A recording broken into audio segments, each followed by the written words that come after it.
जय हिंद गाइस। आज हम कंप्लीट करेंगे top 10 MCQ on social religious reform. अगर आपको वीडियो अच्छा लगे तो प्लीज़ लाइक करिएगा और चैनल को सब्सक्राइब करिएगा। शुरू करते हैं। हु फाउंडेड द ब्रह्मो समाज इन 1828?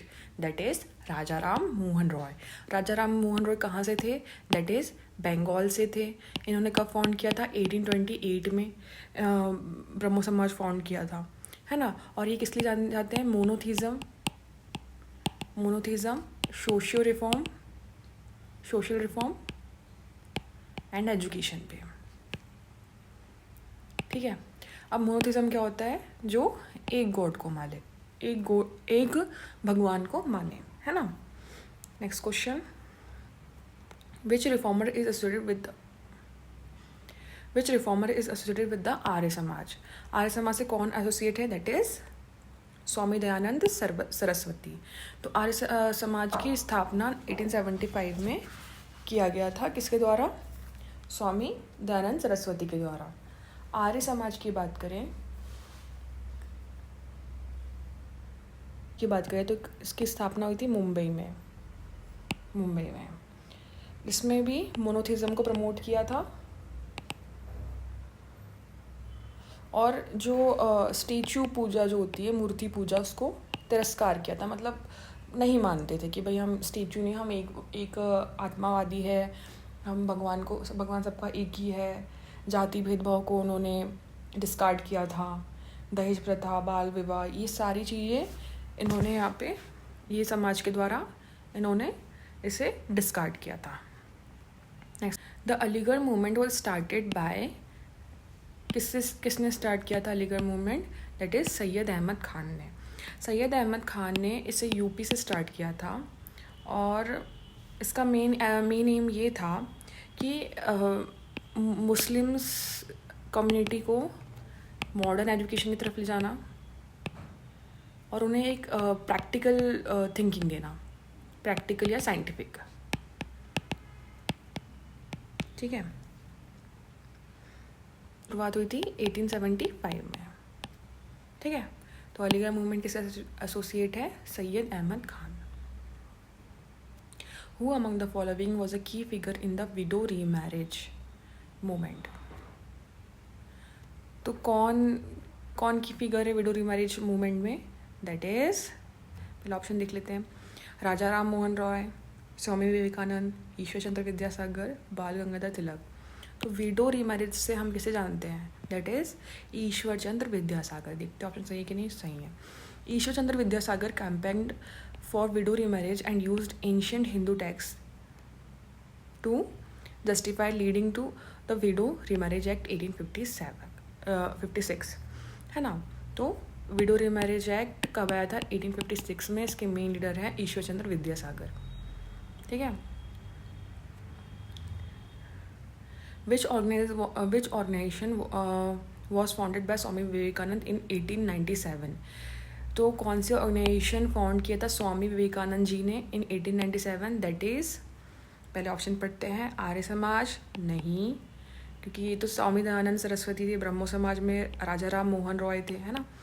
तो है ना, ये वाला ऑप्शन रामकृष्ण मिशन, है ना। और लास्ट ऑप्शन भी देख लेते हैं। थियोसॉफिकल सोसाइटी से तो कोई और जुड़े थे, है ना। तो हमारा ऑप्शन कौन सा सही रहेगा? That is Ramakrishna mission. तो रामकृष्ण मिशन कब फाउंड हुआ था? 1897 में हुआ था। Swami Vivekananda founded Ramakrishna mission in 1897 to carry forward the teaching of his guru Ramakrishna Paramananda and promote social service.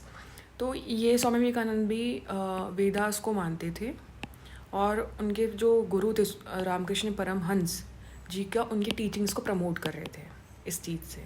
और वो न्यू वेदा पे भी, न्यू वेदा मतलब न्यू वेदा, दैट इज़ वो बिल्कुल new Veda related to the early Vedas. जो अर्ली वेदा में जो हमारी सोसाइटी थी, जैसी जिसमें कास्टिज्म नहीं था, इक्वालिटी थी, एक दूसरे के लिए प्यार था, है ना, वो चीज़ को प्रमोट करते थे। Who was the first women leader of the theosophical society? तो कौन सी फर्स्ट वुमेन थी थियोसॉफिकल सोसाइटी की? तो दैट इज़, पहले ऑप्शन पढ़ लेते हैं। पहले ऑप्शन पढ़ लेते हैं। Sarojini Naidu, Annie Besant, madam Cama, Aruna Asaf Ali. तो मुझे लगता है कि इसका आंसर होना चाहिए एनी बेसेंट। देखते हैं चेक करके।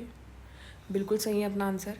Any Besant was prominent leader of the theosophical society and play a key role in the home rule movement. Theosophical society की बात करते हैं तो इसका मेन एम ये था कि फिलॉसफी एंड साइंस को प्रमोट करना, प्रोमोटिंग यूनिवर्सल ब्रदरहुड, है ना, और नेचर के प्रति एक प्रकार से प्यार, है ना। तो इसको पहले तो इसको किसने बनाया था इसकी बात करते हैं। तो पहले 1875 में तो ये बनी थी। किसके द्वारा बनाया गया था? दैट इज़ हेलेना ब्लेवेत्स्का है। हेलेना ब्लेवेत्स्का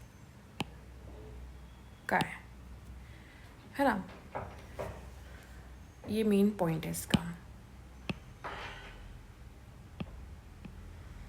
ठीक है। था अद्यार चेन्नई में इसका हेडक्वार्टर था। नेक्स्ट क्वेश्चन लेते हैं हम। द प्रार्थना समाज was established in which city? तो दैट इज़ बॉम्बे, ठीक है। महाराष्ट्र के बॉम्बे में प्रार्थना समाज इस्टेब्लिश हुआ था। अब इसके बारे में पढ़ते हैं। प्रार्थना समाज फाउंडेड इन बॉम्बे इन 1867 में स्थापना हुई थी to reform Hindu society by promoting monotheism and social service, ठीक है। और इसको फाउंड किसने किया था? आत्माराम पांडुरंग, ठीक है, जी ने किया था। तो अपन को इसमें इंपॉर्टेंट ये होता है 1867 में इसका इस्टेब्लिशमेंट हुआ था। आत्माराम पांडुरंग ने इनका इस्टेब्लिशमेंट किया था, है ना। और ये हिंदू सोसाइटी के लिए थी, रिफॉर्म करने के लिए, जो भी रूढ़िवादिता थी उसको कम करने के लिए, और सोशल सर्विसेज को बढ़ावा देने के लिए थी। सो बॉम्बे में इसका इस्टेब्लिशमेंट होता है, और ये बहुत इंपॉर्टेंट क्वेश्चन हो जाता है। Next question, who was associated with Atmiya Sabha, a precursor to socio religious reform? Atmiya Sabha से कौन एसोसिएटेड था? That is Rajaram Mohan Roy was founded by Atmiya Sabha was founded by Rajaram Mohan Roy in 1814 as a informal religious discussion group in Bengal, ठीक है। तो इसका मेन उद्देश्य था सोशियो रिलीजियस रिफॉर्म करना। और ये किसने फाउंड किया था? राजाराम मोहन रॉय ने। ये बंगाल में थी, एक डिस्कशन ग्रुप, है ना, as an informal religious discussion group. इसका मीनिंग था कि कास्टिज्म कम करना, हिंदू कल्चर में रिफॉर्म लाना, मोनोथिज्म प्रमोट करना, ये मेन चीज़ थी। तो नेक्स्ट क्वेश्चन लेते हैं हम। Which reform movement strongly advocate female education and widow remarriage और फीमेल एजुकेशन को प्रमोट किसने किया था? दैट इज़ ब्रह्मो समाज ने किया था। इसमें कौन मेन लीडर थे? केशव चंद्र सेन, राजाराम मोहन रॉय जी, है ना। उन्होंने women's right and modern education को प्रमोट किया था। हु वॉज तो Lokhitwadi and what did he contribute who was the Lokhitwadi and what did he contribute to reform? That is Gopal Hari Deshmukh. कहाँ के थे ये? महाराष्ट्र के ही थे। और इनको लोकितवादी के नाम से जाना जाता है, गोपाल हरि देशमुख को, क्योंकि इन्होंने कास्टिज्म एंड सोशल लेवल जो हो रहे थे उसके खिलाफ आवाज़ उठाई थी, है ना। तो इसके 2 मेन पॉइंट आते हैं यहाँ पे। और अब हमने टॉप 10 कंप्लीट कर लिए हैं सोशियो रिलीजियस रिफॉर्म के। अगर आपको वीडियो अच्छा लगे तो प्लीज़ चैनल को लाइक करिएगा और सब्सक्राइब करिएगा।